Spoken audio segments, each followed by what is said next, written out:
So hello everyone, this is Literature Lamb and welcome back to my channel, The Literature Lamb, where I post videos of literature, MCQs, topics and grammatical things. So today we'll be doing a MCQ marathon, small marathon on famous works and writers. तो आज हम करेंगे famous works और writers के MCQs हैं. कुछ एक practice set लेके आई हूँ मैं, जिसमें सारे इंपॉर्टेंट वर्क्स आ रहे हैं और उनके राइटर्स हमें सही चूज़ करने हैं. बिकॉज क्या होता है यूट्यूब पे, whenever I want to search something, जब भी मुझे कोई अच्छे MCQ सेट या प्रैक्टिस सेट चाहिए होते थे, तो यूट्यूब पे लिटरेचर में तुम्हें एक्सप्लेनेशन तो मिल जाएंगी चीज़ों की, जहाँ पे प्लेस को एक्सप्लेन कर देंगे वो, या फिर वो किसी पोएम को एक्सप्लेन कर देंगे, लेकिन वो MCQs नहीं लेके आते. They do not provide MCQs much, ना ही ज़्यादा प्रैक्टिस सेट्स हैं यूट्यूब पे. तो that's why I came with the idea, जिसमें मैं MCQ और सेट लेके आती हूँ इनके. तो शुरू करते हैं famous works and writers. Let's move towards the first question without any further due. So okay, first question में हमने क्या लिखा है, वर्क लिखा है मैंने, और हमें एक सही ऑप्शन चूज़ करना है जो भी उसका राइटर है. So the first work is pride and prejudice. So pride and prejudice बहुत ही फेमस वर्क है, बहुत फेमस वर्क है. इसमें से इतने क्वेश्चंस आते हैं, नेट हो या फिर कोई और लिटरेचर का PhD का एग्ज़ाम हो, जो भी एग्ज़ाम हो, उसमें हमारे प्राइड एंड प्रेजुडाइज की जो राइटर्स हैं उसकी सभी वर्क्स के बहुत सारे क्वेश्चंस आते हैं. बहुत मोस्ट इंपॉर्टेंट वर्क्स में आते हैं ये चीज़ें. तो हमारे पास ऑप्शंस हैं. So the first option is Charlotte Bronte, Jane Austen, Elizabeth Gaskell and Virginia Woolf. और ये चारों ही बहुत ही मेजर इम्पॉर्टेंट राइटर्स हैं हमारे लिटरेचर की, and all these are female. Charlotte Bronte, Jane Austen, Elizabeth Gaskell और वर्जीनिया वुल्फ चारों ही बहुत इंपॉर्टेंट हैं, एंड उनके चारों के ही वर्क्स हमें पढ़ने चाहिए. सो यस, आपने गैस कर लिया होगा जो इसका सही ऑप्शन है. Let's see what is the right answer. So the right answer is Jane Austen. Pride and Prejudice was written by Jane Austen and it was published in January 28. So Jane Austen is the right answer. And remember the date as well, because this is a very important work. Pride and Prejudice is a very important work, so we have to remember the writer and the published date as well, जो कि है हमारी January 28, 1813. So yes, let's move towards the next question. So the next question is, okay, the Canterbury Tales. We have to tell who wrote Canterbury Tales.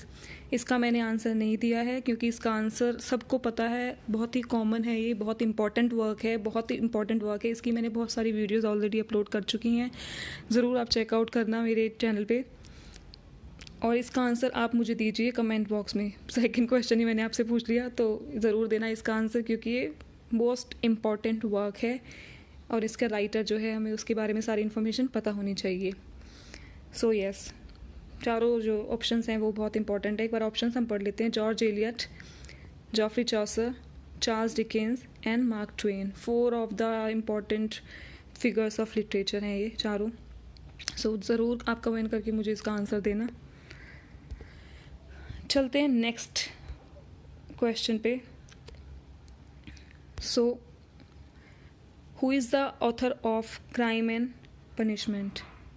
Who is the author of crime and punishment? Very famous Russian work and written by a very famous Russian writer. Crime and punishment जो है बहुत important है. और यहाँ पे हम option देख लेते हैं अपने. Fyodor Dostoevsky, Gustave Flaubert, William Faulkner and Alfred Doblin. So ये चारों हमारे ऑप्शन है, और आंसर भी मैंने नीचे आपको दिखाया हुआ है ताकि कोई कन्फ्यूजन ना हो. So the answer is Fyodor दोस्टोयevsky.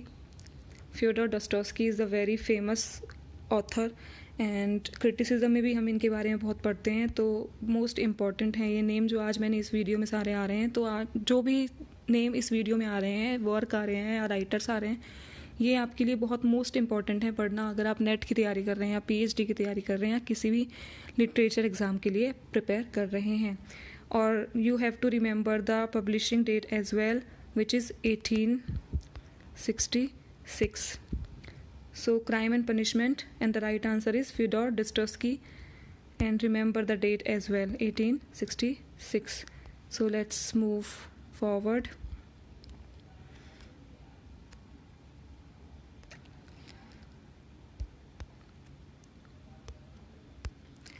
Now the next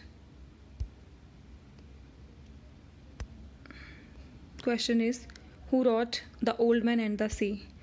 old man and the sea बहुत फेमस, बहुत इम्पॉर्टेंट वर्क है.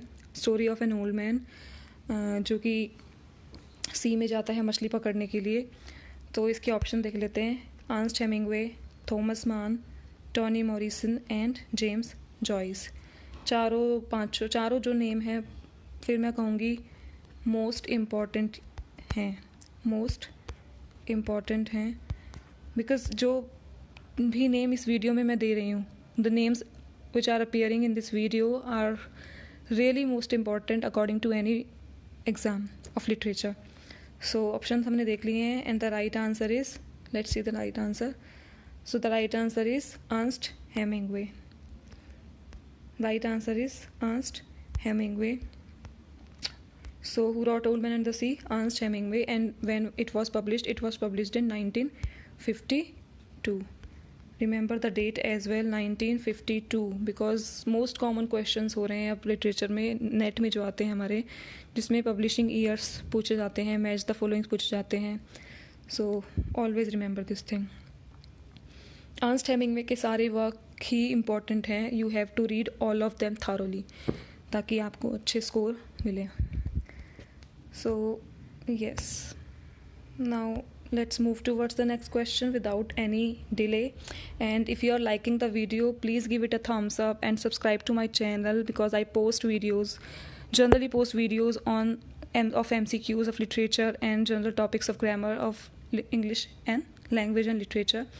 So make sure you like the video, please, and do comment the topics you want me to make more videos as well. So let's see the next question. So the next question is, who wrote Gulliver's Travel? We have 4 options here. Gulliver's Travel is one of the most important works to be studied thoroughly for preparing any literature exam, PhD or anything, because MCQs में आता ही है. Gulliver's Travels हम बचपन से पढ़ते आ रहे हैं, आता भी है हमको, लेकिन thoroughly पढ़ना पड़ता है because it has some 4 parts of different places where Gulliver traveled. So let's see the options. Hans Christian Andersen, William Faulkner, Jonathan Swift and Walt Whitman. Here I haven't written the answer, तो फिर भी मैं answer बता देती हूँ और आप भी बताइए कमेंट सेक्शन में what is the right answer. So Gulliver's Travels हमारी जो लिखी है वो लिखी है जोनाथन स्विफ्ट ने. The C option is the correct. Jonathan Swift is the one who wrote Gulliver's Travel, जहाँ पे हमारे लिलीपुट्स आते हैं, जहाँ पे लिलीपुट का आता है सीन और हॉयहुनास का आता है, ब्रॉप्टिक नाग्स आते हैं. तो ये सारे पार्ट्स आते हैं हमारे गुलिवर्स ट्रेवल्स में जो इम्पोर्टेंट हैं, पढ़ना ज़रूरी है हमारे लिए. And please make sure you study it thoroughly. Now let's see the next question. Okay, yes, so the next question is, who wrote Great Expectations? नाम पढ़ के ही पता चल जाता है कि फेमस वर्क है. एक्चुअली तो वीडियो में आ रहे हैं सारे फेमस वर्क ही, और राइटर तो ऑलरेडी फेमस. सारे ऑप्शंस तक जो मैम यूज़ किए हैं मैंने, वो सभी इंपॉर्टेंट हैं. उन ऑप्शंस को भी आप ज़रूर पढ़ना और उनके वर्क्स को भी पढ़ना, बिकॉज ऑप्शंस जो मैंने दिए हैं वो भी सारे इंपॉर्टेंट हैं. Whether it's James Joyce, Mark Twain, Charles Dickens और Ralph Ellison, whoever the option is.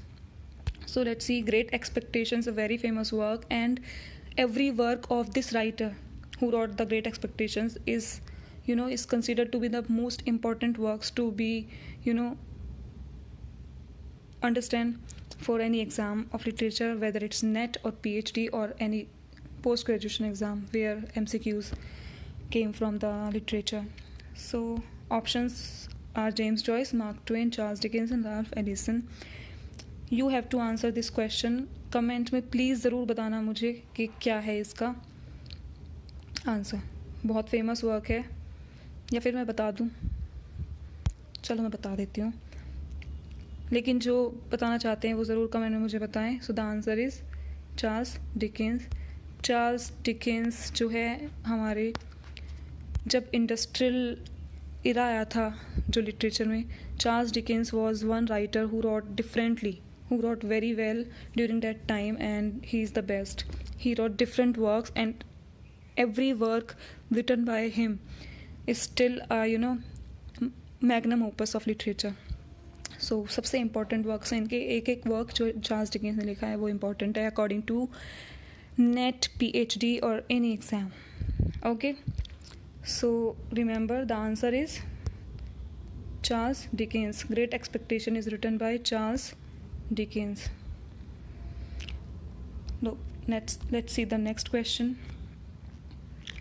So we have here another question, that is, this is the name of the novel, that is Fahrenheit 451.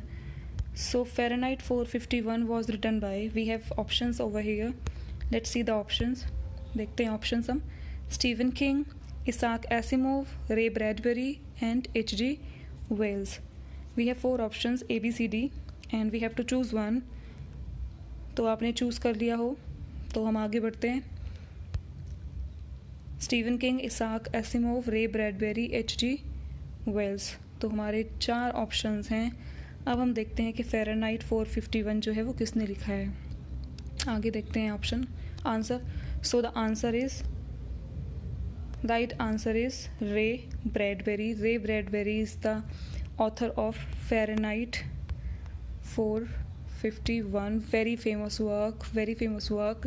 It is a temperature where a paper is burnt. So this is the temperature here. So it was published in 1953. Remember the date of publication of this book is 1953. Very famous work by Ray Bradbury, who used to write very different science fictions and different works of literature. So yes, Fahrenheit 451.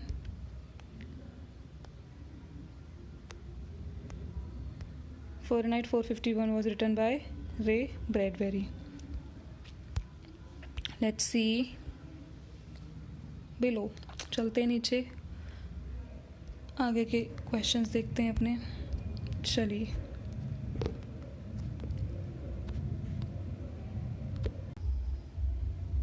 सो देखते हैं next question अब, Lord of flies. तो next हमारी जो work है वो है Lord of flies. इसका हमें राइटर बताना है। We have to choose the right answer from the 4 options. Joseph Heller, Anthony Burgess, William Golding and Aldous Huxley. Lord of Flies जो वर्क है वो बहुत इम्पॉर्टेंट वर्क है। ये वर्क है जिसमें कुछ लड़के हैं, कुछ बच्चे हैं, एक तरह से लड़के कहूँगी, छोटे स्कूल के बच्चे हैं जो एक डेजर्ट पे, एक आइलैंड पे जो है वो रह जाते हैं, और वहाँ पे वो कैसे अपना टाइम बिताते हैं और कैसे वो एक अच्छे सिंपल बच्चे से बीस्ट बन जाते हैं कुछ बच्चे। उसकी कहानी है। ग्रुप ऑफ बॉयज़ है जो 2 ग्रुप बना लेते हैं अपोजिशन का, और फिर वो उनकी स्टोरी है पूरी की पूरी। तो लॉर्ड ऑफ फ्लाइज जो है ये कहानी है। और हमारे 4 ऑप्शंस हैं यहाँ पे, बहुत इंपॉर्टेंट ऑप्शंस हैं सारे ही। जोसेफ हेलर हो या एंथनी बर्जेस हो, विलियम गोल्डिंग हो, ऑल्डस हक्सली, चारों ही मॉडर्न एज के सारे राइटर्स, इनके सारे वर्क्स इंपॉर्टेंट हैं। सो हम देखते हैं इसका राइट आंसर। सो हमारा राइट आंसर है, right answer is William Golding. I have already written the answer in green pen. तो विलियम गोल्डिंग जो है हमारा सही आंसर है। सॉरी, मेरा हाथ सही नहीं चल रहा। विलियम गोल्डिंग हमारा बिल्कुल सही आंसर है।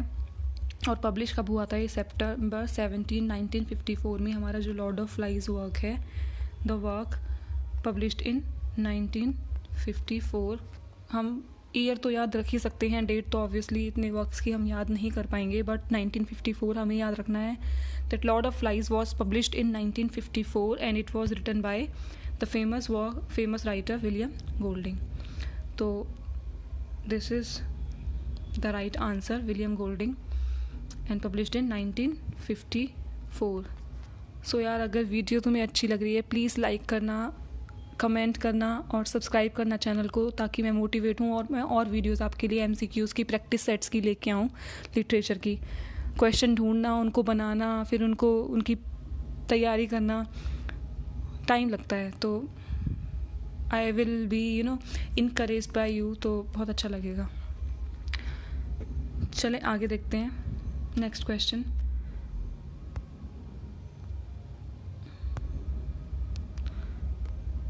तो नेक्स्ट क्वेश्चन देखते हैं अपना.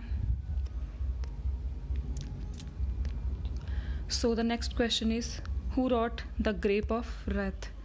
ग्रेप ऑफ रेथ जो है एक इम्पॉर्टेंट वर्क है, स्टोरी है फैमिली की ये कहानी है एक.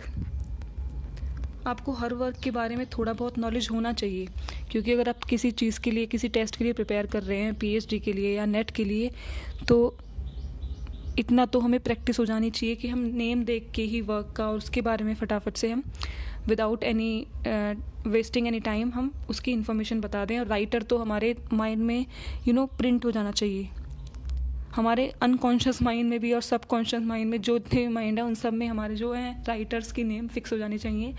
पब्लिशिंग ईयर, उनका एरा, उनका किस एरा में वो हुए हैं, विक्टोरियन में हुए हैं या मॉडर्न में हुए हैं, पोस्ट मॉडर्न में हुए हैं या रेस्टोरेशन में हुए हैं. एज हमें ज़रूर याद होनी चाहिए वर्क की. सो ग्रेप्स ऑफ रेथ जो है हमारा एक इम्पॉर्टेंट वर्क है. और ये सारे वर्क जो मैंने इसमें लिखे आई हूँ सारे मॉडर्न ही कहेंगे इनको हम, मॉडर्न एज ही हैं सारे. So we have options, let's see the options. William Faulkner, J.D. Salinger, John Steinbeck and Ralph Ellison. All these four writers are important. They have different important works that we need to actually study for net point of view. So but let's see the right answer. So the right answer is, who wrote Grape of Wrath? John Steinbeck. John Steinbeck wrote the famous work Grapes of Wrath, and it was published in 1939. So remember this thing, remember the publishing year. That's why I added publishing years in the answers of the question, so that you can memorize. Just stop, you can take the screenshot from the video और कहीं अपने notebook पे आप note कर सकते हैं. So make sure. And yes, अगर कोई आपको फॉल्ट नज़र आ रहा है वीडियो के किसी क्वेश्चन में, तो प्लीज़ मेक श्योर कि आप कमेंट में मुझे बताएं. हो सकता है कुछ गलती हो, तो please make sure you comment on the video and tell me what's wrong. So yes, चलें आगे नेक्स्ट क्वेश्चन देखते हैं. Let's see. Okay, very important and nice work. फिर से मैंने आंसर दिखा दिया, कोई बात नहीं. So the next question is to kill a mockingbird. To kill a mockingbird is very important work. ये नहीं छुपेगा आज, भूल जाओ, चलो छुप गया. सो the next work is To Kill a Mockingbird. To Kill a Mockingbird, very famous, very important, and I think there is a movie on this as well, और सीरीज़ भी है इसके ऊपर, To Kill a Mockingbird. ये जो है बहुत ही important work है टू किल अ मॉकिंगबर्ड. इसका हमें स्टोरी भी पता होनी चाहिए और राइटर तो सबसे इम्पॉर्टेंट है, हमें राइटर इसका पता होना चाहिए, who wrote to kill a mockingbird. So हम ऑप्शन देख लेते हैं सारे, चले. Truman Capote, Flannery Connor, Margaret Mitchell, Harper Lee. So these four, all these four, I would say all these four are very, very important. You have to actually, you should know the name of these writers and their works and the outline of their work. तो हमें इनके चारों के work जो हैं उनके works के बारे में और उस वर्क में क्या लिखा हुआ है, क्या लिखा है इन्होंने, वो भी पता होना चाहिए. सो हम इसका आंसर देख लेते हैं भाई सही. Let's see. So the answer is okay. Answer is to kill a mockingbird was written by Harper Lee, and it was published on July 1960.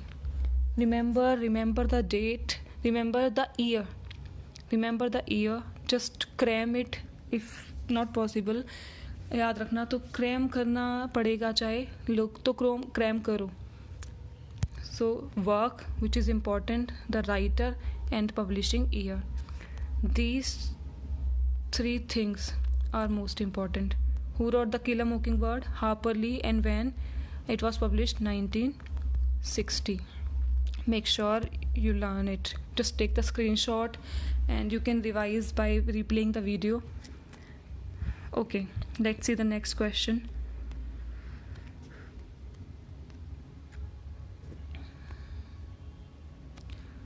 So the next question is the Lord of the Rings. कुछ सुना सा लग रहा है. Lord of the rings सुना होगा. इसकी बहुत फेमस सीरीज़ है, इसकी बहुत फेमस एक एंटरटेनमेंट फॉर्म में बनाई गई है. लॉर्ड ऑफ द रिंग्स बहुत फेमस पिक्चराइजेशन की गई है इसकी. और लॉर्ड ऑफ द रिंग्स आपको एक और चीज़ से लग रहा होगा, जो अभी अब हमने एक क्वेश्चन पढ़ा था, प्रीवियस क्वेश्चन पढ़ा था अभी वीडियो में, जो था हमारा लॉर्ड ऑफ फ्लाइज. तो कंफ्यूज नहीं होना है यहाँ पे, डोंट गेट कंफ्यूज, क्योंकि जो नेम है इन दोनों का वो ऐसा ही है. उसका है लॉर्ड ऑफ फ्लाइज, जो कि किसने लिखी थी? विलियम गोल्डिंग ने लिखी थी वो वर्क हमारी. और लॉर्ड ऑफ रिंग्स जो है वो किसी और ने लिखी है. देखते हैं उसके ऑप्शंस, फिर आगे चलते हैं. So the first option is George R.R. Martin, J.K. Rolling, C.S. Levi's and J.R.R. Tolkien. Actually जो ये चारों नाम हैं, ये चारों नाम जो हैं किड्स के जो फैंटेसीज़ के वर्क हैं उनके लिए हैं. इन्होंने वो सारे वर्क लिखे हैं जो किड्स की फैंटेसीज़ वाले वर्क होते हैं, जैसे कि हमारा हैरी पॉटर हो गया, एलिस इन द वंडरलैंड हो गया, या फिर आप लॉर्ड ऑफ रिंग्स भी उसमें आता है. सो ये चारों ऑप्शन हमारे उसी के हैं. सो देखते हैं इसका राइट आंसर क्या है. आप सब ने देख लिया होगा, आप सबका रेडी होगा आंसर, तो हम भी देखते हैं. So the answer is Lord of Rings was written by J.R.R. Tolkien. J.R.R. Tolkien, remember it, and it was published in 1954. All the publishing year of all these works that are appearing in this video are, nearby 90, 50, 51, 54, 60 ऐसे ही हैं सारे. So make sure confusion नहीं हो. लेकिन ये सारे work मैं request कर रही हूँ, ज़रूर लर्न कर लेना work, writer and their publishing year. So okay, lord of rings was written by J.R.R. Tolkien and lord of flies was written by William Golding. पीछे क्वेश्चन पे जाके ज़रूर एक बार देख लेना, कन्फ्यूजन नहीं होनी चाहिए. So yes, lord of rings was written by J.R.R. Tolkien and published in 1954. Okay, if you are enjoying the video, please give it a thumbs up. I am saying that this again because देख लेते हैं लोग videos, लेकिन like नहीं करते, comment नहीं करते. चलें आगे देखते हैं हम अपने नेक्स्ट क्वेश्चन को.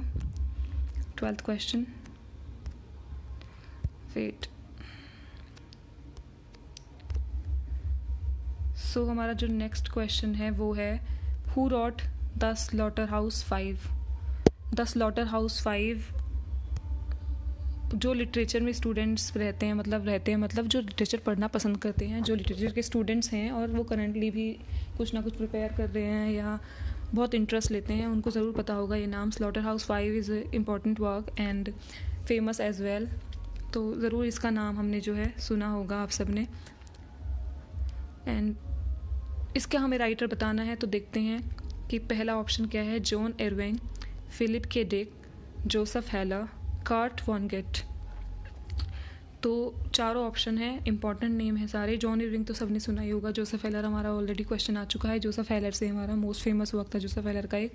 कार्ट वॉनगेट जो है पहली बार नाम आया है. तो हम देखते हैं इसका सही आंसर. आप सबने सही गेस किया होगा, कमेंट करना ज़रूर आंसर इसका. चलो देखते हैं, let's see the right answer. So the right answer हमारा काफ़ी नीचे आ गया है, sorry. So the right answer is Kurt Vonnegut. So the right answer is Kurt Vonnegut.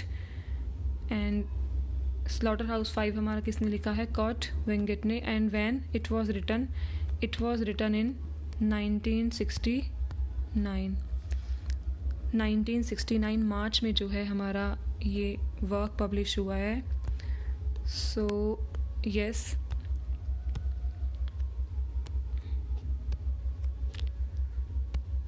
So slaughterhouse 5 हमारा जो है वो कट वेंगेट ने लिखा है. और कब लिखा है? 1964, राइट? सॉरी 69 है, मैं भी कंफ्यूज हो गई. 1969 में जो है ये हमारा लिखा गया है मार्च में. सो ज़रूर इसको ध्यान से पढ़ना और remember the date and the name of the writer Kurt Vonnegut. Now let's move towards the next question.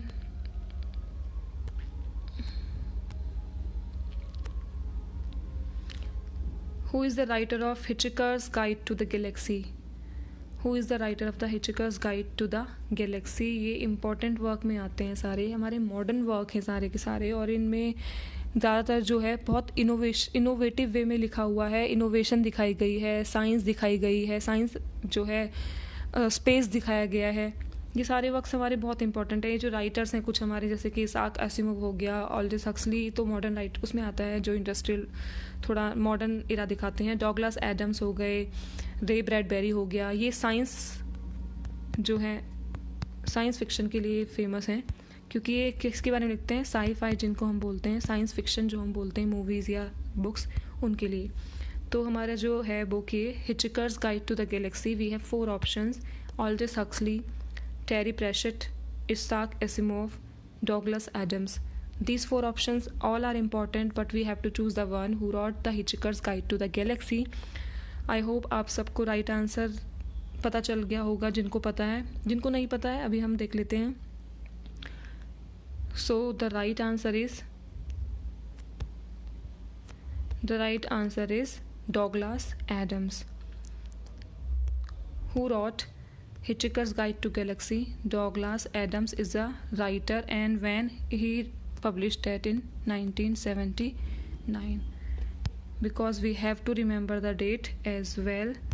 Date भी हमें याद रखनी है. तो 1979 में जो है पब्लिश हुआ था, ये पब्लिशिंग इसकी डेट है ये. और remember Hitchhiker's Guide to Galaxy, then who wrote? Douglas Adams. When it was published 1979. 3 चीज़ हमें दिमाग में रखनी है. So let's move forward and see the next question. Who wrote The Hunt for the Red October? Who wrote The Hunt for Red October? Who wrote The Hunt for Red October? Mostly जो अब हमारे net में जो questions आते हैं ना, वो सब वो आते हैं जो वर्क रिसेंट हैं. पुराने वर्क इंपॉर्टेंट हैं, वो तो इंपॉर्टेंट रहेंगे, उनमें से हमेशा क्वेश्चन आते रहेंगे. लेकिन जो अब ऐड होते जा रहे हैं धीरे धीरे, न्यू वर्क्स जो हैं वो ऐड कर रहे हैं जो कि फेमस हैं, लेकिन लोग एंशेंट वर्क्स को पढ़ना पसंद करते हैं. तो अब जो न्यू वर्क्स हैं उनसे इंट्रोड्यूस जो कर रहा है एंटीनेट, वो कर रहा है. So the hunt for the red October, we have 4 options here: Peter Tallip, James Patterson, Clive Cussler, Tom Clancy. So these 4 options and we have to choose the one. Peter Tallip, James Patterson, Clive Cussler, Tom Clancy. I hope आपने अपना right answer choose कर लिया होगा. तो हम देखते हैं अपना राइट आंसर आगे. Let's see. So the right answer is Tom. Right answer is Tom Clancy. The hunt for red October was written by Tom Clancy, and when it was published in 1984. Remember the date, remember the year, remember the name. Very easy. Make a list of famous works and try to practice it on daily basis. So The Hunt for Red October, wrote by Tom Clancy, written by Tom Clancy and published in 1984. Easy. So let's see the next question. Okay.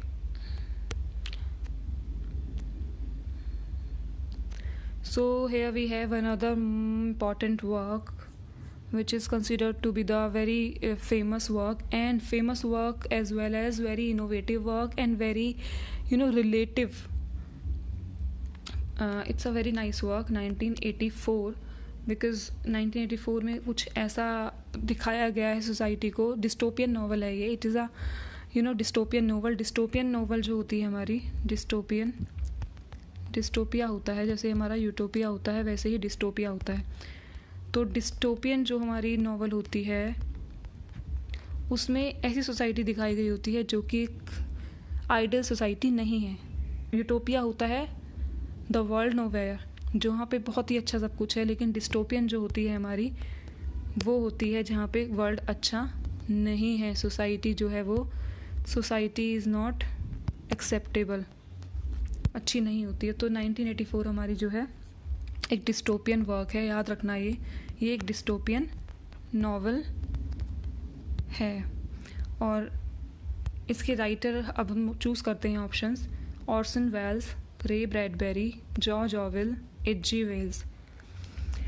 तो 4 option हैं हमारे पास. हमारे चारों ही important हैं. Orson Welles, Ray Bradbury मैंने अभी बताया था science fiction, George Orwell very important, H G. Wells science fiction. तो अब हम देखते हैं. आई होप आपने अपना राइट आंसर चूज़ कर लिया होगा. देखें इसका राइट आंसर. चलो देखते हैं. So the right answer is as we all know George Orwell, जो कि सबसे फेमस वर्क जो फेमस है जिसके लिए वो है उनका animal farm.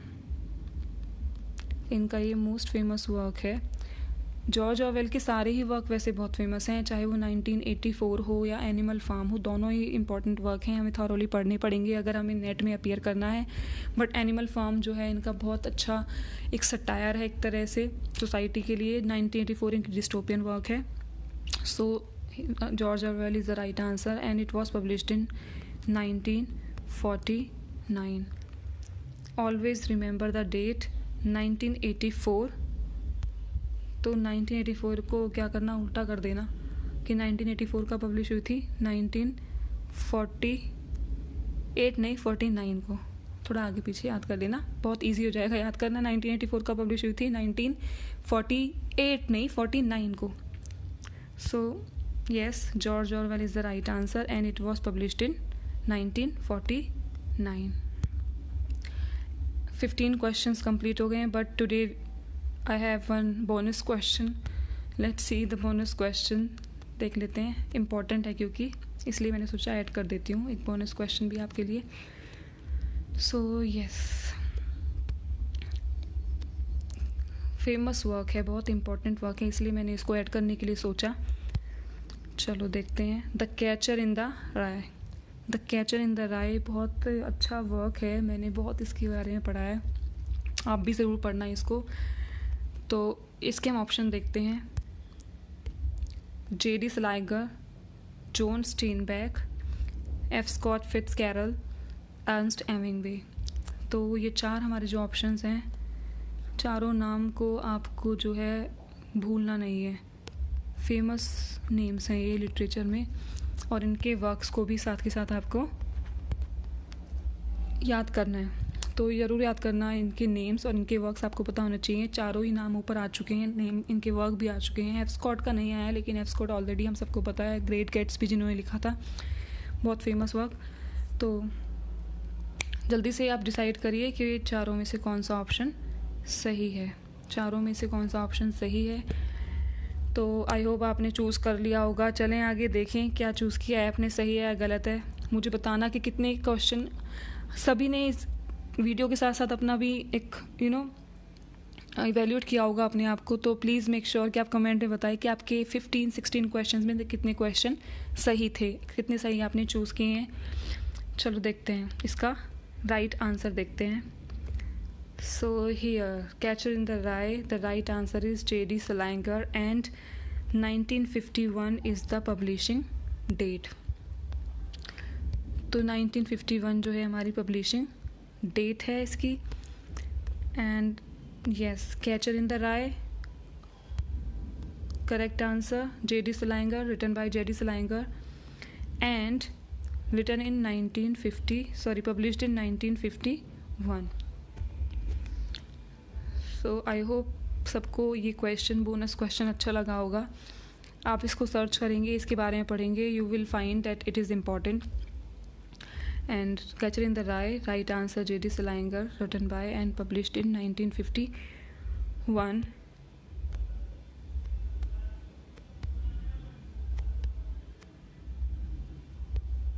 So it is all about today's video, and yes, if you like the video, give it a thumbs up and make sure you subscribe to the channel because I post videos on language and literature. And yes, so this is important. Thank you for watching.